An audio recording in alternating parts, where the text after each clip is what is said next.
ओम शांति। आज 30 मई 2025। आप सब कहाँ बैठे हो? बोलो।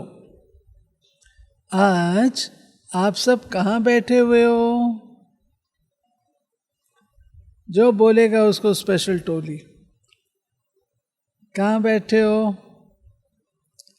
बाबा कहते तुम सब बैठे हो ईश्वरीय धाम में। ईश्वरीय धाम कौन सा है? संगम। यहां से 2 फ्लाइट्स उड़ती हैं। एक फ्लाइट उड़ती है सीधी शांति धाम जाती है, दूसरी फ्लाइट सीधी सुख धाम जाती है वाया शांति धाम। तो आप सब कौन सी फ्लाइट पर हो? सुखधाम, राइट। शांतिधाम वाया करके जाएंगे। सुनते हैं बाबा की आज की मुरली, रमणीक मुरली है। मीठे बच्चे, तुम अभी शांति धाम, सुख धाम में जाने के लिए ईश्वरीय धाम में बैठे हो। ये सत्य का संग है जहां तुम पुरुषोत्तम बन रहे हो। प्रश्न पूछा गया है, तुम बच्चे बाप से भी ऊंच हो? नीच नहीं, कैसे? बाबा कहते बच्चे, मैं विश्व का मालिक नहीं बनता, तुम्हें विश्व का मालिक बनाता हूं, तो ब्रह्मांड का भी मालिक बनाता हूं। मैं ऊंच ते ऊंच बाप तुम बच्चों को नमस्ते करता हूं, इसलिए तुम मेरे से भी ऊंच हो। मैं तुम मालिकों को सलाम करता हूं, तुम पर ऐसा बनाने वाले बाप को सलाम करते हो। ओम शांति। मीठे मीठे रूहानी बच्चों को नमस्ते। अरे रिस्पॉन्ड भी नहीं करते हो, रिस्पॉन्ड भी नहीं। बाबा कहता नमस्ते, तो बच्चे भी तो रिस्पॉन्ड करें ना, बाबा नमस्ते। क्योंकि बच्चे जानते हैं बाबा हमको ब्रह्मांड का मालिक भी बनाते हैं और विश्व का मालिक भी बनाते हैं। बाप तो सिर्फ ब्रह्मांड का मालिक बनते हैं, विश्व का मालिक नहीं बनते। बच्चों को ब्रह्मांड और विश्व दोनों का मालिक बनाते हैं। तो बताओ बड़ा कौन ठहरा? बच्चे बड़े ठहरे ना, इसलिए बच्चे फिर नमस्ते करते हैं। बाबा आप ही हमको ब्रह्मांड और विश्व का मालिक बनाते हो, इसलिए आपको नमस्ते। मुसलमान लोग भी मालिकुम सलाम, सलाम मालिकुम कहते हैं। तुम बच्चों को ये खुशी है, जिनको निश्चय है, निश्चय बिगर तो कोई यहां आ भी ना सके। यहां जो आते हैं वो जानते हैं हम कोई मनुष्य गुरु के पास नहीं जाते हैं, मनुष्य बाप के पास, टीचर के पास, वो मनुष्य गुरु के पास।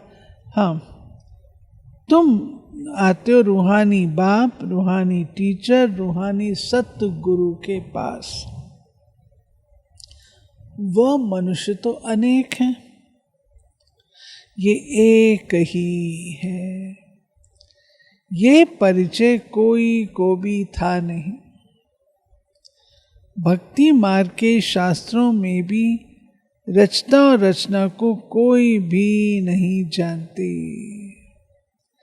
न जानने के कारण उनको ऑर्फन्स कहा जाता है।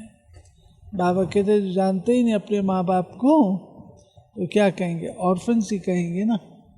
इसलिए बाबा कहते उनको ऑर्फन्स कहा जाता है, अनाथ, जिनका धनी धोनी कोई नहीं, इसीलिए तो लड़ते झगड़ते हैं ना। बाबा कहते हैं जो अच्छे पढ़े लिखे होते हैं,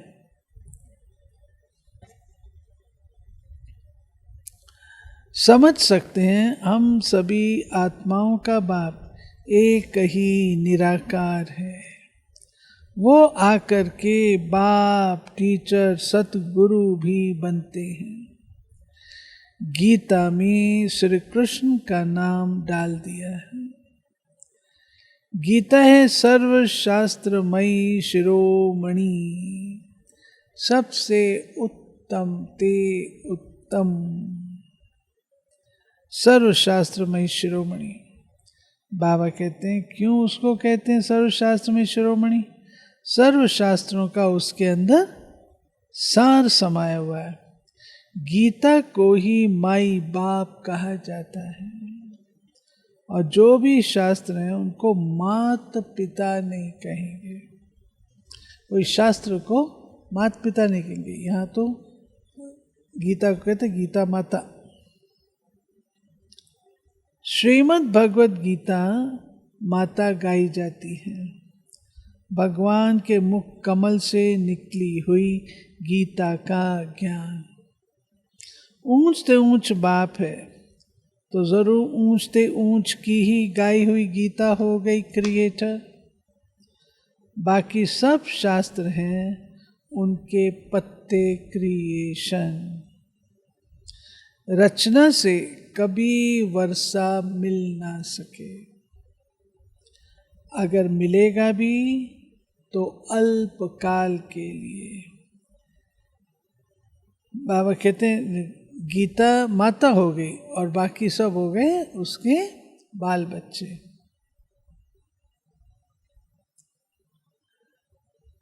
दूसरे इतने ढेर शास्त्र हैं जिनके पढ़ने से अल्प काल का सुख मिलता है, एक जन्म के लिए, जो मनुष्य ही मनुष्यों को पढ़ाते हैं।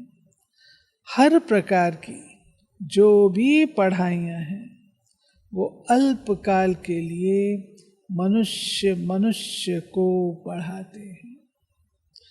अल्पकाल का सुख मिला, फिर दूसरे जन्म में दूसरी पढ़ाई पढ़नी पड़े, वही पढ़ाई थोड़े सारे जन्म चलती जाएगी। यहाँ तो एक निराकार बाप ही है जो 21 जन्मों के लिए वर्षा देते हैं। कोई मनुष्य तो दे ना सके।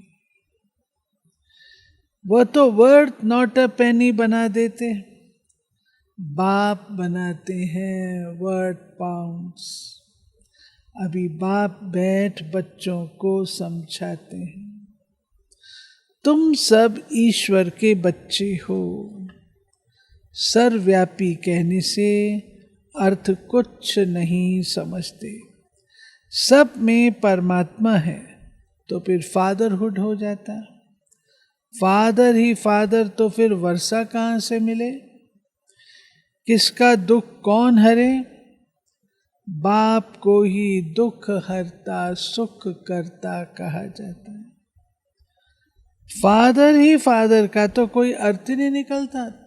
आप भी फादर, ये भी फादर, मैं भी फादर, तो कौन किसको वर्षा देगा? बाप बैठ समझाते हैं, ये है ही रावण राज्य। ये भी ड्रामा में नूंद है, इसलिए चित्रों में भी क्लियर कर दिखाया है। तुम बच्चों की बुद्धि में है, हम पुरुषोत्तम संगम युग पर है। बाप पुरुषोत्तम बनाने आए हुए हैं। जैसे बैरिस्ट्री, डॉक्टरी आदि पढ़ते हैं, जिससे मर्तबा पाते हैं, समझते हैं इस पढ़ाई से हम फलाना बनूंगा, यहाँ तुम सत्य के संग में बैठे हो, जिससे तुम सुख धाम में जाते हो। किसका संग मिला? सत्य का संग मिला, जिससे सुख धाम में जाते हो। सत्य धाम भी दो हैं, एक सुख धाम, दूसरा शांति धाम। ये है ईश्वर का धाम। बाप रचयिता है। जो बाप द्वारा समझकर होशियार होते जाते हैं, उनका कर्तव्य है सर्विस करना। बाप कहेंगे तुम अभी समझकर होशियार हुए हो, तो शिव के मंदिर में जाकर समझाओ, उन्हें बोलो इस पर फल फूल मक्खन घी अग के फूल गुलाब के फूल वैरायटी क्यों चढ़ाते हैं। कृष्ण के मंदिर में अग के फूल नहीं चढ़ाते, शिव जी के ऊपर अग के फूल चढ़ते हैं, श्री कृष्ण के मंदिर में नहीं चढ़ते। बाबा कहते हैं अर्थ तो कोई जानते नहीं, वहाँ तो तुम अच्छे खुशबूदार फूल ले जाते हो।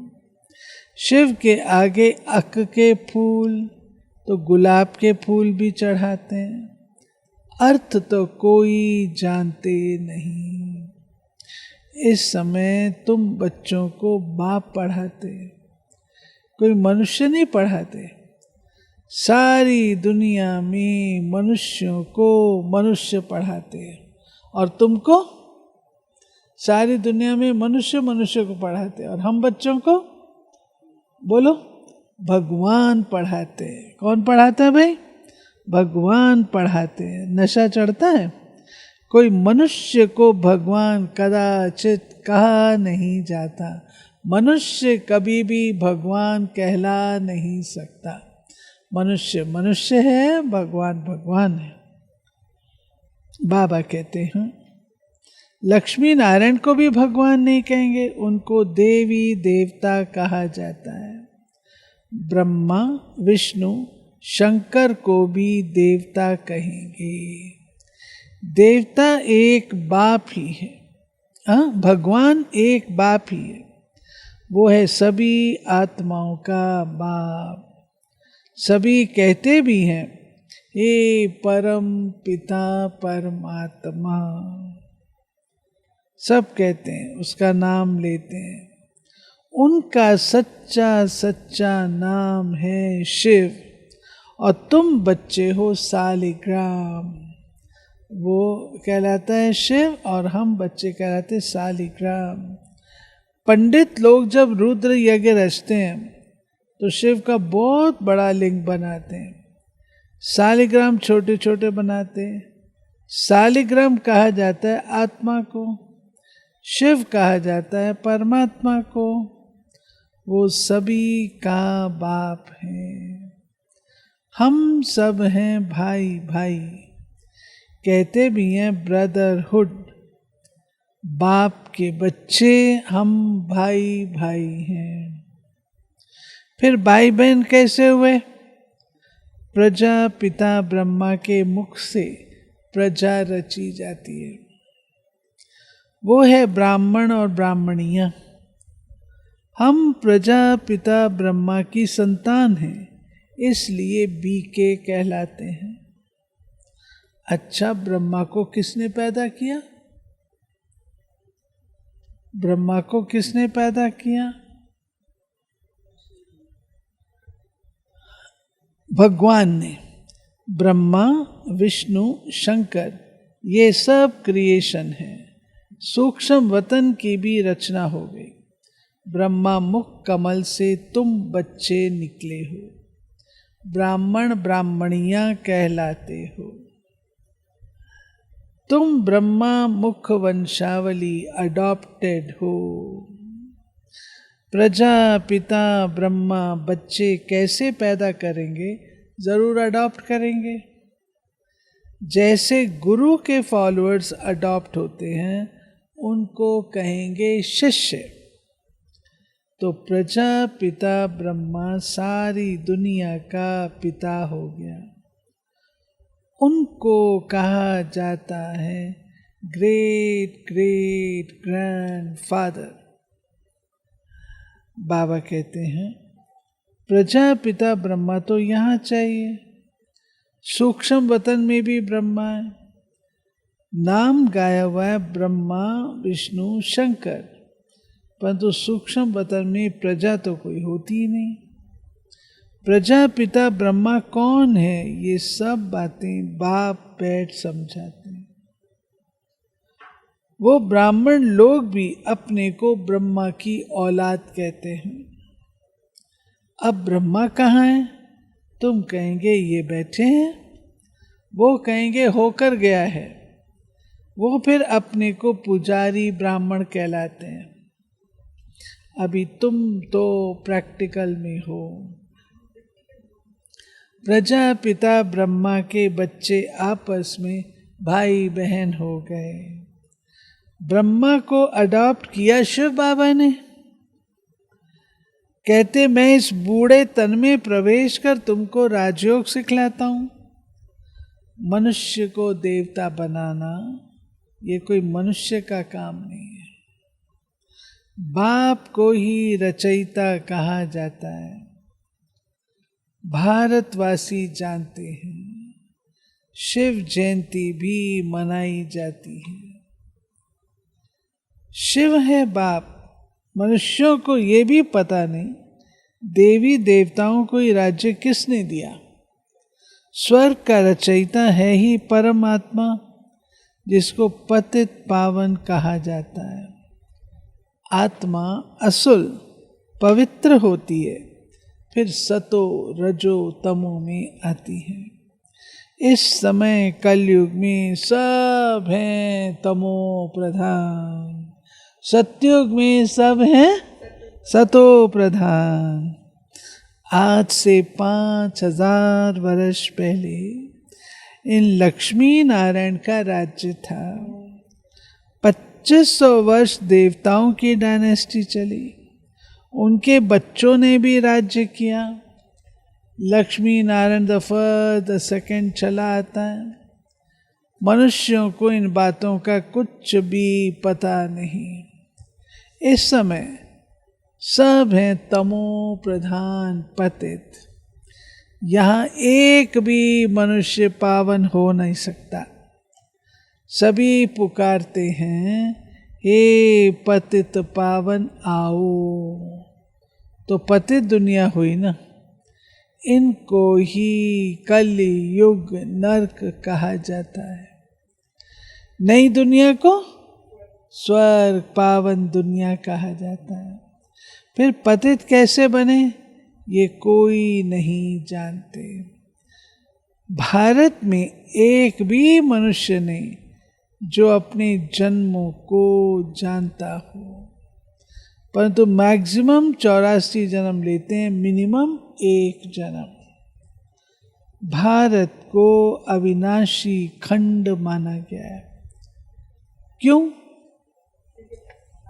यहाँ ही शिव बाबा का अवतरण होता है। भारत खंड का कभी विनाश हो नहीं सकता। भारत पे देखो सब धर्म वालों ने राज्य किया, सब लोग लूट करके ले गए, लेकिन भारत फिर भी जिंदा है, फिर भी जिंदा है। क्यों? क्योंकि शिव बाप की अवतरण भूमि है। यहाँ ही शिव बाबा का अवतरण होता है। भारत खंड कभी विनाश हो नहीं सकता। बाकी जो अनेक धर्म हैं, अनेक खंड हैं, वो सब विनाश हो जाएंगे। इस समय आदि सनातन देवी देवता धर्म प्राय लोप हो गया है। आदि सनातन देवी देवता धर्म प्राय लोप हो गया है। कोई भी अपने को देवता नहीं कहलाते, क्योंकि देवताएं सतो प्रधान पावन थे। आज कौन कहला सकता है अपन को देवता? अभी तो सभी पतित पुजारी बन गए हैं। ये भी बाप बैठ समझाते हैं। भगवानुवाच न, भगवान सभी का बाप है। वो एक ही बार भारत में आते हैं। कब आते हैं? पुरुषोत्तम संगम युग पर। इस संगम युग को ही पुरुषोत्तम कहा जाता है। ये संगम युग है कल युग से सतयुग, पतित से पावन बनने का। कलयुग में रहते हैं, बोलो, पतित मनुष्य, सतयुग में हैं पावन देवता, इसलिए इनको पुरुषोत्तम संगम युग कहा जाता है। जबकि बाप आकर पतित से पावन बनाते हैं। तुम आए ही हो मनुष्य से देवता पुरुषोत्तम बनाने। मनुष्य तो ये भी नहीं जानते हम आत्मा निर्वाण धाम में रहती हैं, वहां से आते हैं पाठ बजाने। पॉइंट्स नाटक की आयु 5000 वर्ष हम इस बेहद के नाटक में पाठ बजाते हैं। इतने सब मनुष्य पाठधारी हैं। ये ड्रामा का चक्र फिरता रहता है, कभी बंद होने का नहीं है। पहले पहले इस नाटक में सतयुग में पाठ बजाने वाले कौन है भाई? उसके बाद फिर त्रेता में क्षत्रिय। इस नाटक को भी जानना चाहिए ना, ये है ही कांटों का जंगल। सब मनुष्य दुखी हैं। कलयुग के बाद फिर सतयुग आता है। कलयुग में ढेर मनुष्य, सतयुग में कितने? थोड़े, बहुत थोड़े। आदि सनातन सूर्यवंशी देवी देवताएं ही होंगे। ये पुरानी दुनिया अब बदलनी है। मनुष्य सृष्टि से फिर देवताओं की सृष्टि होगी। आदि सनातन देवी देवता धर्म था, परंतु अब अपन को देवता नहीं कहलाते, अपने धर्म को ही भूल गए हैं। ये सिर्फ भारतवासी हैं जो अपने धर्म को भूल गए। हिंदुस्तान में रहने के कारण हिंदू धर्म कह दिया। देवताएं तो पावन थे, ये है पतित, इसलिए अपने को देवता कह नहीं सकते। देवताओं की पूजा करते रहते हैं। ये है पतित, इसलिए हाँ देवताओं की पूजा करते हैं, अपने को न पापी नीच कह नहीं सकते। अब बाप समझाते हैं तुम ही पूज्य थे, फिर तुम ही पुजारी बने, फिर तुम ही पतित बने। हम सो का अर्थ भी समझाया है। वो कह देते हैं आत्मा सो परमात्मा। ये है झूठा अर्थ, झूठी काया, झूठी माया। झूठा अर्थ, झूठी काया, झूठी माया। सतयुग में ऐसे नहीं कहेंगे। सचखंड की स्थापना बाप कराते हैं, झूठ खंड फिर रावण बनाते हैं। ये भी बाप आकर समझाते हैं आत्मा क्या है, परमात्मा क्या है, ये भी कोई नहीं जानते। बाप कहते तुम आत्मा बिंदी हो, तुम्हारे में 84 जन्मों का पाठ नूंधा हुआ है। हम आत्मा कैसी हैं ये कोई नहीं जानते थे। हम बैरिस्टर हैं, फलाना हैं, ये जानते हैं, बाकी आत्मा को एक भी नहीं जानते। बाप ही आकर अपना परिचय देते हैं, अपना पहचान देते हैं। तुम्हारी आत्मा में 84 जन्मों का पाठ अविनाशी नूंधा हुआ है, जो कभी विनाश नहीं हो सकता। यही भारत गार्डन ऑफ फ्लावर था, सुख ही सुख था, अभी दुख ही दुख है। तुम बच्चे बाप द्वारा अभी कोई नई नई बातें सुनते हो। सबसे नई बात है तुम्हें मनुष्य से देवता बनना है। ये तो कोई सोच ही नहीं सकता ना। तुम जानते हो मनुष्य से देवता बनने की पढ़ाई कोई मनुष्य नहीं पढ़ाते, भगवान पढ़ाते हैं। उस भगवान को सर्वव्यापी कहना ये तो गाली देना है। अब बाप समझाते हैं, मैं हर 5000 वर्ष बाद आकर भारत को स्वर्ग बनाता हूँ। रावण नरक बनाते हैं। ये बातें दुनिया में और कोई नहीं जानते। बाप आकर तुमको मनुष्य से देवता बनाते। गायन भी है, मूत पलीती कप्पड़ धोए। पुरानी पतित विकारी आत्मा का शुद्धिकरण। वहाँ विकार होता ही नहीं, वही संपूर्ण निर्विकारी दुनिया। अभी है विशेष वर्ल्ड, बुलाते भी हैं पतित पावन आओ। हमको रावण ने पतित बनाया है, परंतु जानते नहीं कि रावण कब आया, क्या हुआ। रावण ने कितना कंगाल बना दिया है। भारत 5000 वर्ष पहले कितना साहूकार था। सोने हीरे जवाहरों के महल थे, कितना धन था। अभी क्या हालत है। सो सिवाय बाप के कोई सिरताज बना ना सके। अभी तुम कहते हो शिव बाबा भारत को हेवन बनाते हैं। अब बाप कहते मौत सामने खड़ा है, तुम वान परस्ती हो, अब जाना है वापस, इसलिए अपने को आत्मा समझो। माम एकम याद करो तो पाप नष्ट हो जाएंगे, भस्म हो जाएंगे। अच्छा, मीठे मीठे सिक्के लदे बच्चों प्रति माता पिता बाप दादा का याद प्यार और गुड मॉर्निंग। रूहानी बाप की रूहानी बच्चों को नमस्ते। हम रूहानी बच्चों की रूहानी बाप को नमस्ते।